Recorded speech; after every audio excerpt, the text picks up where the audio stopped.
E o Morgado falou aqui, mandou a contribuição, muito obrigado, e falou aqui, na sua opinião, o reconhecimento das teodiceias e da religião como produto cultural afasta os humanos da religião? Peter Berger ainda se mantinha luterano e crente em tradições apesar de tudo. Seria contraditório? Eu gosto muito dessa pergunta, pessoalmente, porque eu gosto muito do Peter Berger e muito da trajetória, inclusive acadêmica e religiosa do Peter Berger, me interessa muito. Que é uma figura que eu admiro muito academicamente e sempre recomendo nas lives o Dossel Sagrado, que para mim é um dos livros mais importantes já escritos na história da humanidade. A primeira parte dele, principalmente. Que é um sociólogo austríaco, né?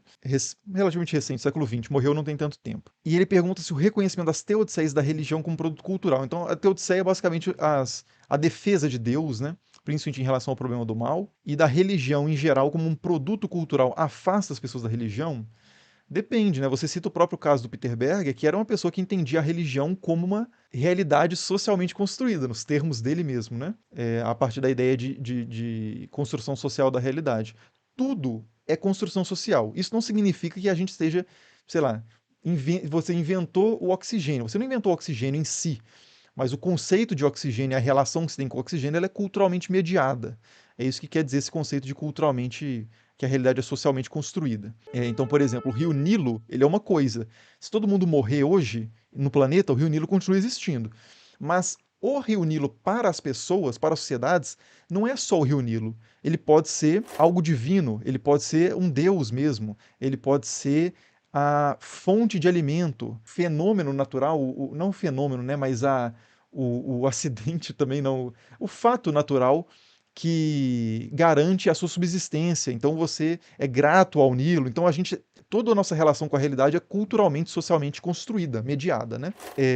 O Peter Berger entendia a religião nesses termos, que toda religião, toda teologia, tudo isso é socialmente construído. Mas o que o Peter Berger falava é isso mais ou menos que eu estou falando agora, que apesar de tudo ser socialmente construído, há coisas socialmente construídas que casam melhor com a realidade do que outras, que são mais úteis, mais pertinentes para a compreensão da realidade, que dão mais certo em termos práticos também. Então, por exemplo, a matemática é uma construção social. O teorema de Pitágoras é o teorema de Pitágoras. Foi uma pessoa que desenvolveu aquilo. Né? Claro que não foi exatamente Pitágoras, a gente tem registro do teorema de Pitágoras na Mesopotâmia também, mas são pessoas que desenvolveram métodos, linguagens para descrever relações percebidas na natureza que existem, mas o aparato criado para falar sobre essas coisas, para fazer os cálculos, para compreender essas coisas e nas suas relações, é socialmente construído. A matemática é uma construção social, mas se eu começar a inventar uma matemática da minha cabeça agora,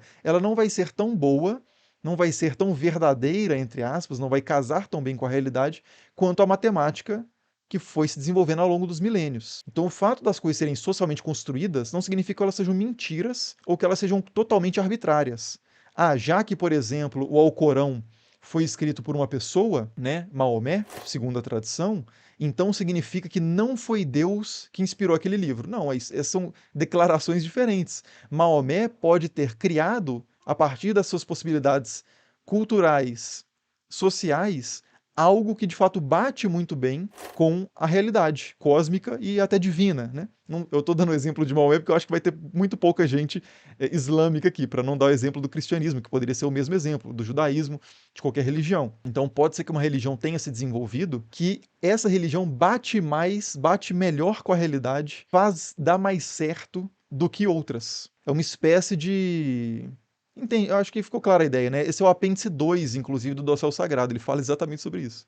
Então eu não acho que seja contraditório, não, mas, na prática, e tem até um corte no canal de cortes que eu já fiz sobre isso, porque já foi perguntado mais ou menos isso na live, né? Se o estudo da história das religiões leva ao ateísmo, depois procure esse corte lá, né? Mas a resposta que eu dei é mais ou menos essa, que na verdade tem várias reações possíveis, diferentes. As pessoas são levadas, né, a lugares diferentes a partir desse estudo. A pessoa não se torna mais ateia ou mais crente por estudar as religiões. E eu acho que até esse canal é uma prova disso, porque eu leio comentários nos vídeos de pessoas falando assim. Eu li recentemente um assim, exatamente isso. Graças ao canal Estranha História, eu me converti ao catolicismo. Muito obrigado, viva a Santa Igreja Católica, uma coisa desse tipo. E no mesmo vídeo, uma pessoa escreveu falando assim: graças ao seu canal, e quanto mais eu estudo sobre a história do catolicismo, mais ateu eu me torno e mais eu vejo que são meramente humanas as coisas da religião e coisas do tipo. Então, são várias atitudes possíveis, basta abrir a seção de comentários dos meus vídeos aqui para constatar isso. Mas pode gerar esse efeito sim, né? A partir do momento em que você percebe que a sua religião é uma entre várias, que a sua forma de ver o mundo é uma entre várias, isso vai te deixar, isso vai tende, até segundo a sociologia do Peter Berger mesmo, com a qual eu concordo, tende a tornar mais tênue o seu pertencimento àquela ideia ou àquela tradição. Mas aí isso te coloca num estado de anomia, que é um estado muito perturbador psicologicamente.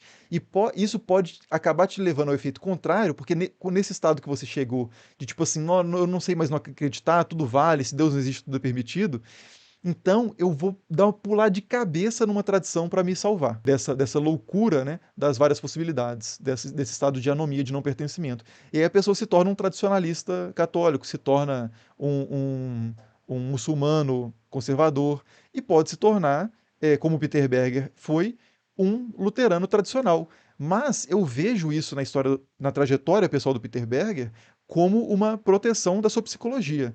Ele percebeu que o estado de anomia produzido pelo estudo sociológico da religião era insustentável existencialmente e decidiu fazer um salto de fé meio kierkegaardiano no luteranismo para se proteger e viveu o luteranismo como se fosse verdade. Mas eu acho que Peter Berger não era fundamentalista, por exemplo, em nenhum sentido, não fechou a cabeça, ele simplesmente adotou aquilo como uma tradição para garantir um pertencimento, pelo menos psicológico, para não ficar maluco. Essa é a minha visão da trajetória pessoal do Peter Berger. O Morgado mandou mais um superchat aqui. Ah, foi quem perguntou do Peter Berger, né? Obrigado pela resposta. Passei pela parte que fala sobre saltar em uma tradição para se salvar do estado de anomia, mas não tinha percebido que refletia a trajetória dele. Ah, você passou por uma parte a que ele fala, né? Que o livro fala sobre saltar em uma tradição. Pois é, eu acho que a trajetória pessoal dele tem muito a ver com o que ele escreve, né? Inevitavelmente, qualquer autor é assim. E quando você fala de religião, tende a ser mais ainda, né? Porque é um aspecto da nossa vida que costuma ser muito impactante sobre as várias outras esferas, né? Como você lida com o dinheiro, como você lida com política, como você lida socialmente, com o casamento, né, as nossas crenças religiosas, compromissos e pensamentos sobre o transcendente, o absoluto, o permanente, tudo isso afeta muito, né, o essencial, todas essas questões transcendentais afetam toda a nossa vida, né? Então não tem como escapar. Não dá para falar de sociologia da religião sem essa subjetividade também, né? Sem ser afetado pelo que você fala e sem o que você é afetar o que você fala.